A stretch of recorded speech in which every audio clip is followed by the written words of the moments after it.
Hello, I'm Carla Beard, and welcome to TV3 News Journal.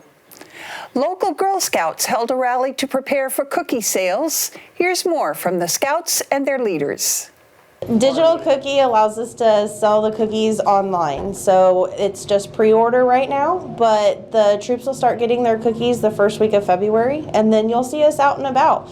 Tractor Supply is a great place to catch us. They've been really nice about letting us sit indoors in the cold weather, and they've been huge supporters. Walmart will be outdoors. American-owned Towing will be doing drive-through on the first Saturday of February. The girls use the money to do community service projects to give back to the area.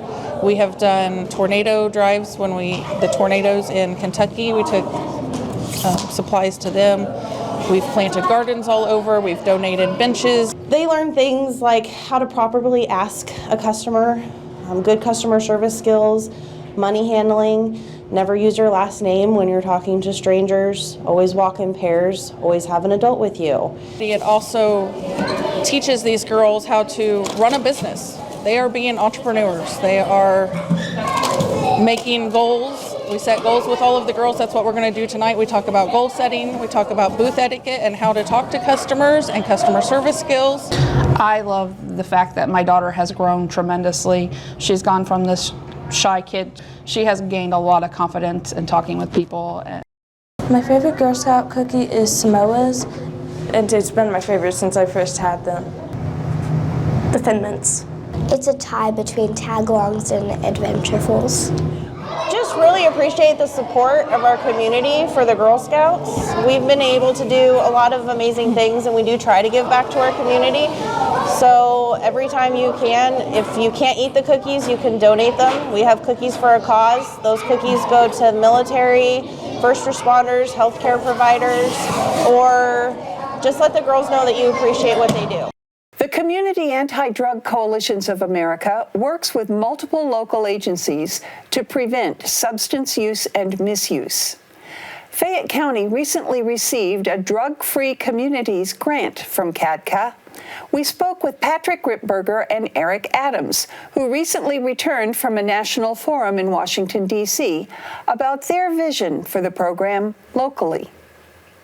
I had approached my boss, Sarah, about offering guitar lessons to kids as a pro-social activity, which is essentially just a positive activity for kids that, keeps them out of trouble.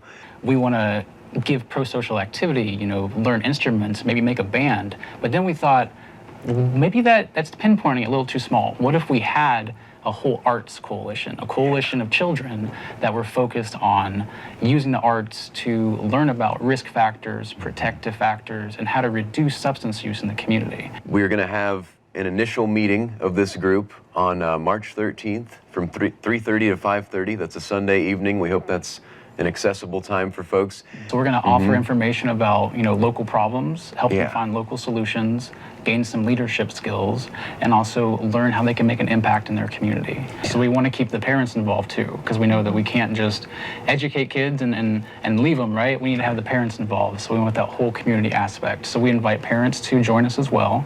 And if you want to RSVP to this event, go to reachfayette.com, click on Programs, Youth Coalition, and there's a link to RSVP with Eric, so we can get a count to see who's coming. And we might have some snacks available too, which would be nice. Absolutely. And if you want more information on it, feel free to call or text me as well at 419-733-9126. Here's a brand new segment where reporter Sabrina Gavin goes into the community to hear from you. Welcome to Street Beat. Hello, I'm Sabrina Gavin. What you doing for Valentine's? Yes, we will be going to probably out to eat at a restaurant, and I'll probably be giving my wife some flowers. Working. Going out to dinner. Well, being that it's on a Monday, I'm going to celebrate Valentine's on Sunday, watch the Super Bowl, and spend it with my kids, because they are my Valentines. Taking a road trip to Terre Haute with my new fiance. You wanna know why I'm doing Valentine's Day? I'm planning to book a trip to Cancun. Take the lady out there. get some good food, some good views, have a good time. That's what it's all about. Have some quality time. I don't really have any plans for Valentine's Day. Send my partner a card and, hang out. Just do what I usually do, I guess. Buy my wife Pringles and chocolate because that is what she has demanded. Oh yeah. Probably dinner at our favorite place, which is just Olive Garden.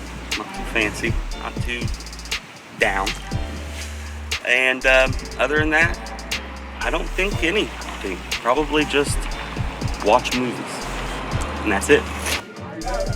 Well, hello, darlings. I'm Pamela. I'm looking for a lover. I like country music, enjoy beer and fires. And I'm on the heavy side. But what you don't know is what you don't.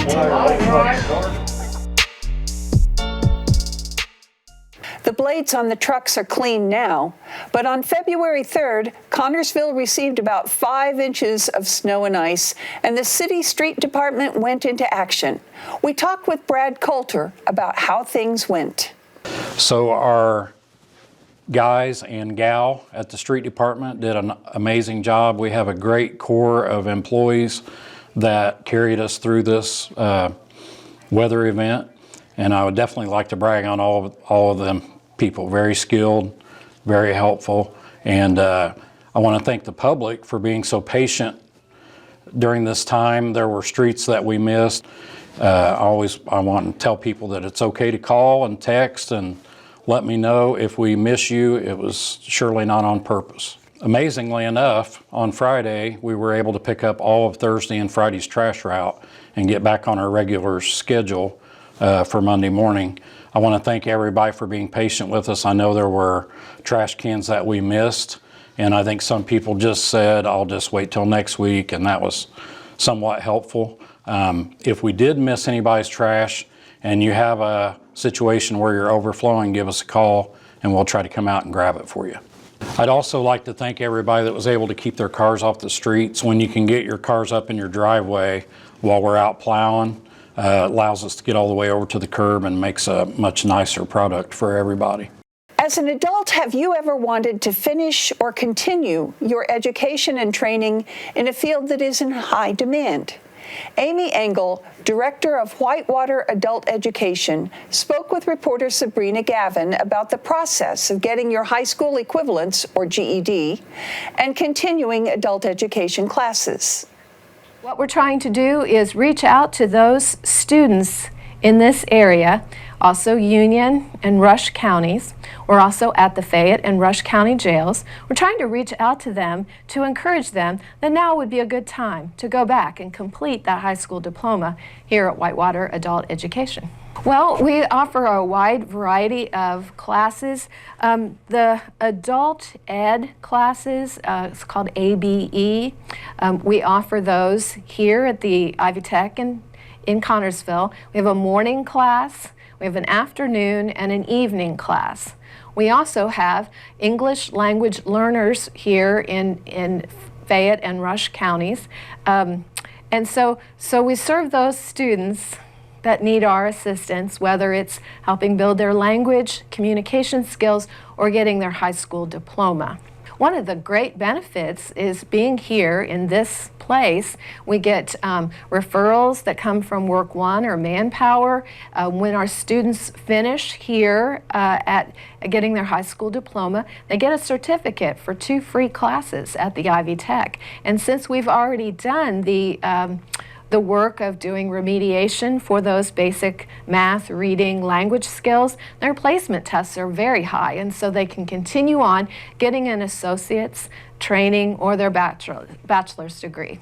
So the first step is to call Amy and schedule an orientation time, and then we get that paperwork started, and then the students take their pre-test. They're very detailed reports explaining this is exactly what I remember from school. These are the things I need to work on. Our schedule for taking the high school equivalency test is on our website, which goes through the whitewatercareercenter.org/adult ed. That's all for this edition of TV3 News Journal. Before we go, here's Brad Coulter discussing the history and future of the building known as Junior High South. Here's Brad Coulter looking back. Hi, I'm Brad Coulter, and this is Looking Back. With demolition to begin soon on what is known to most of us as Junior High South, I wanted to revisit this story. No first-hand accounts will be given for this story from members of CHS class of 1904. Graduates of the 11 grades required that year to be completed would have been born in 1887 and would be 130 years old today. You can imagine, though, the pride felt as students and community members ascended the steps of the brand new $40,000 structure with fixtures and furnishings totaling another $25,000. Prior to 1904, for 30 years, the higher grades had been housed in several locations. 5th and 8th Street schools both housed high school for a time, and in 1903, the city building even hosted the CHS Department of Higher Learning. The upper floor Masonic Hall was rented for $15 per month with the city fire department right downstairs, and likely even a few horses.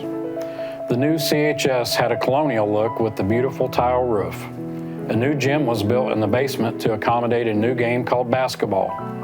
Many will remember the tiled lobby and the massive upstairs library study hall with the floor that amplified every footstep with the creaks and cracks of the poplar wood.